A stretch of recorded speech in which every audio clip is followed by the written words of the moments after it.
habang abala ang maraming boxing fans sa paghihintay ng mga susunod na mega fights. Isang napakahalagang laban ang nakatakdang magbigay ng malaking pagbabago sa lightweight division. Ang magtatapat ay walang iba kundi ang walang sawang pressure fighter na si William Cepeda at ang technical na veteranong si Lamont Roach Jr. na maglalaban para sa bakanting WBC lightweight world title. Si William Cepeda ay kilala bilang isa sa pinakamapanganib na pressure fighter sa buong dibisyon. Hindi siya umaasa sa isang knockout punch lamang. Sa halip ay pinapagod niya ang kanyang kalaban sa pamamagitan ng walang tigil na pag-atake, mataas na bilang ng suntok at matinding body shots. Kapag nagsimula na siyang makakuha ng momentum, napakahirap na siyang pigilan dahil tuloy-tuloy ang kanyang opensa mula umpisa hanggang matapos ang laban. Sa kabilang banda naman ay si Lamont Roach Jr., isang boxer na kilala sa kanyang mataas na ring IQ, mahusay na footwork at matitinding counter punches. Naniniwala ang maraming boxing fans analysts na isa siya sa pinaka-underrated na fighter sa kasalukuyan. Sa mga nakaraan niyang laban,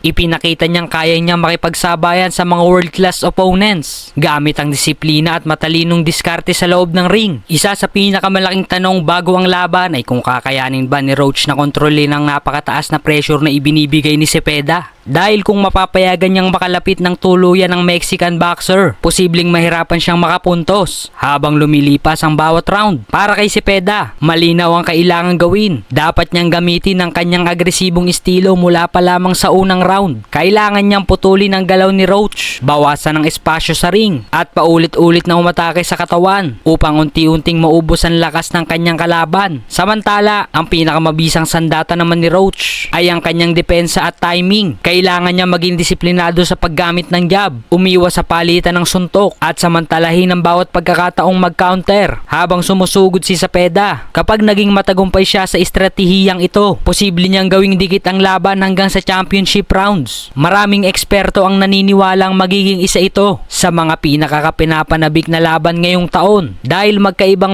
ang estilo ng dalawang boksingero. Isang walang humpay na attacker laban sa isang kalmadong technician. Ito ang klase ng laban na maaaring magbago anumang oras. Depende sa magiging adjustment ng bawat isa. Sa kasalukuyan, mas pabor ang karamihan ng mga analyst kay William Cepeda dahil sa kanyang walang tigil na work rate at kakayahang manalo sa puntos kahit hindi makapag-knockout. Inaasahang makukuha niya ang panalo sa pamamagitan ng unanimous decision matapos ang 12 rounds. Gayunpaman, hindi dapat maliitin si Lamont Roach Jr. dahil sapat ang kanyang talento upang gulatin ang mundo kung maipapatupad niya ng maayos ang kanyang game plan. Bukod sa laban na ito, patuloy rin pinag-uusapan sa mundo ng boxing ang kasalukuyang pound for pound rankings. Nananatiling kabilang sa nangungunang pangalan sina Naoya Inoue, Alexander Usyk, Shakur Stevenson, Jesse Bam Rodriguez at David Benavides. Samantala, patuloy ding tumataas ang pangalan ni Jaron Boots Ennis at itinuturing ngayon bilang isa sa pinakamabilis na umangat na bituin sa professional boxing. Sa mga susunod na buwan, inaasahan ding magkakaroon ng mas malalaking laban na posibleng kabilangan ni Ryan Garcia, Teofimo Lopez at iba pang world champions. Kaya naman lalong umiinit ang kompetisyon sa iba't ibang weight divisions at tiyak na maraming boxing fans ang may dapat abangan. Ano sa tingin ninyo? Magagawa bang mapabagsak ni Lamont Roach Jr. ang paboritong si William Cepeda o magpapatuloy ang dominasyon ng Mexican pressure fighter sa lightweight division? I-comment ang inyong prediction sa ibaba. Huwag kalimutang i-like ang video, mag-subscribe sa channel at i-click ang notification bell para hindi kayo mahuli sa pinakabagong boxing news, fight analysis at mga susunod pang updates. Maraming salamat sa panonood at magkita-kita tayo sa susunod na video.